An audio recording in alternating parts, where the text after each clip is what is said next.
Hallelujah, Hallelujah, Hallelujah, Hallelujah.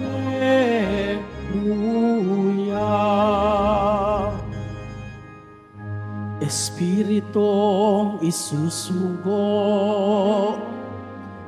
totoo ang ituturo, pangako ni Kristong Guro. Hallelujah, Hallelujah,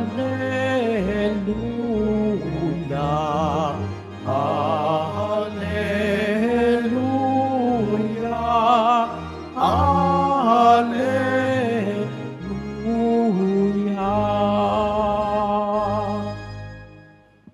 Sumainyo ang Panginoon. At sumaiyo rin. Ang mabuting balita ng Panginoon ayon kay San Juan. Papuri sa iyo, Panginoon. Noong panahong iyon, lumingon si Pedro at nakita niyang sumusunod ang alagad na minamahal ni Jesus. Yaong humilig sa dibdib ni Jesus nang sila'y naghahapunan at nagtanong, Panginoon, sino po ang magkakanuno sa inyo? Nang makita siya ni Pedro, tinanong nito si Jesus, Panginoon, ano po naman ang mangyayari sa taong ito? Sumagot si Jesus, kung ibig kong mabuhay siya hanggang sa pagbalik ko, ano sa iyo? Sumunod ka sa akin. Kumalat sa mga kapatid ang balitang hindi mamamatay ang alagad na ito, bagamat hindi sinabi ni Jesus na hindi siya mamamatay, kundi kung ibig kong mabuhay siya hanggang sa pagbalik ko, ano sa iyo? Ito nga ang alagad na nagpapatotoo tungkol sa mga bagay na ito. Siya rin ang sumulat ng mga ito at alam naming tunay ang kanyang patotoo. At marami pang ginawa si Jesus na kung susulating lahat, inaakala kong hindi magkakasya kahit sa buong daigdig ang mga aklat na masusulat. Mga kapatid, ang mabuting balita ng Panginoon. Pinupuri ka namin, Panginoong Hesukristo. Magsipo mo na ang lahat. Magandang tanghali po sa inyong lahat. Ngayon po mga kapatid ay napakinggan po natin ang wakas na bahagi ng Ebanghelyo ni San Juan. At sa wakas na bahaging ito mga kapatid, dito natin makikita ano ba ang lagom ng lahat ng kanyang sinulat tungkol sa ating Panginoong Hesukristo. Unang-una po mga kapatid, ang tinuturo po sa atin dito, kahit po wakas na ang mabuting balitang napakinggan po natin, tinuturo po sa atin ang pagtuon natin ng ating pansin kay Kristo. Bakit po kailangan po nating pagtuunan ng pansin si Jesus? Kasi mga kapatid, ito po yung nakita ni Simon Pedro. Tinanong pa niya ang ating Panginoon dahil sa tinanong ni Juan, ano po ang mangyayari sa magkakanuno sa inyo? Ang sagot ng ating Panginoong Jesucristo, ano naman sa iyo? Mga kapatid, kung tayo po'y nananampalataya, dapat nakatuon ang pansin natin kay Jesus para pong sa pagsisimba natin. Hindi pa pwedeng nagsisimba tayo, pero nagse-cellphone ka. Nagsisimba tayo, pero iniisip mo kung ano bibilin mo sa karyedo.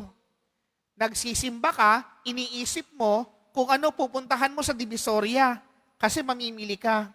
Mga kapatid, dapat po kapag nagsisimba tayo, kung talagang ikay namamanata, kung talagang ikay tunay na deboto, kung talagang ikay nakikibahagi sa banal na misang ito, ang binibigyan mo ng pansin ay ang salita ni Kristong iyong pinakikinggan at ang banal na Eukaristiyang iyong tinatanggap, ang katawan at dugo ng ating Panginoong Hesukristo. Sapagkat ito po mga kapatid, ang lagom ng lahat ng pagdiriwang natin ngayong panahon ng Pasko ng Pagkabuhay. Ang pagtuon natin kay Kristo nung tayo'y nagsisisi ng ating mga kasalanan nung panahon ng Kwaresma. Ang pagtuon natin kay Kristo nung sinusubaybayan natin ang kanyang pagkapakasakit, pagkamatay sa krus. Ang pagtuon natin ng ating pansin kay Kristong muling nabuhay. naging sandigan natin, naging pundasyon ng ating pananampalataya, at nagkaroon tayo ng iisang diwa kay Kristong ating Panginoon. Ito po mga kapatid, ang pagtuon ng pansin natin kay Kristo.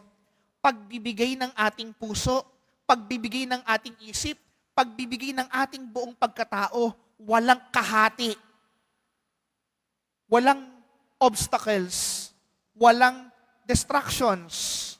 Palaging nakatuon ang pansin natin kay Jesus. Pangalaw po mga kapatid, kung nakatuon ang ating pansin kay Jesus, tayo ay masunurin. Marunong ka bang sumunod? O matigas ang iyong ulo? Madami po sa atin talaga, matigas ang ulo natin. Bawal puntahan, pinupuntahan. Bawal tumawid, doon tatawid. Bawal pumunta dito, naroroon pa rin. Kahit napakalaki na ang paskil na nalagay natin at tinuturo natin. Sinabi mo na, sinulat mo pa, pinaliwanag mo pa, hindi ka pa rin susundin. Kasi nga po, nakakalimutan nating sundin ang kalooban ng nag-utos sa atin. Ang lagi nating sinusunod, ang kalooban nating malurit.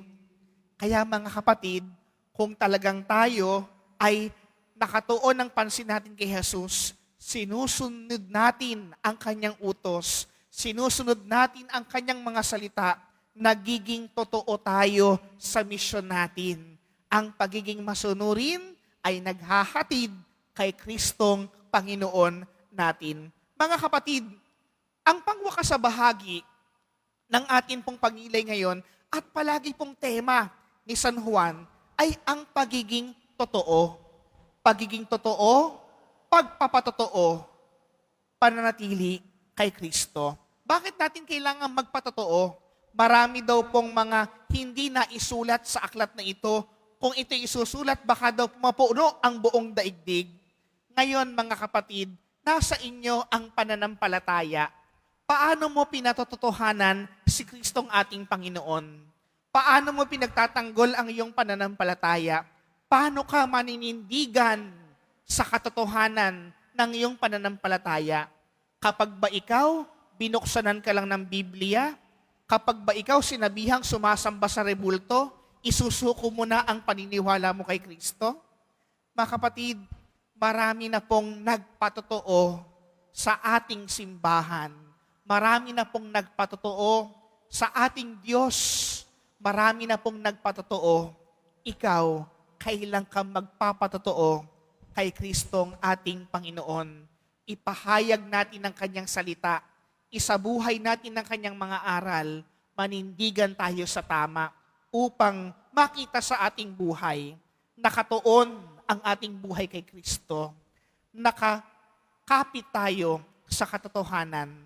Naging kasangkapan tayo ng Diyos upang ipalaganap ang kanyang paghahari sa buong sansinukob. So pagpapatuloy po ng ating banal na pagdiriwang na ito, sa ating pagtanggap ng banal na Eucharistia, magkaroon nawa ng kaganapan ang katotohanan ito tungo kay Kristong ating Panginoon. Sa ngalan ng Ama, ng Anak, at ng Espiritu Santo.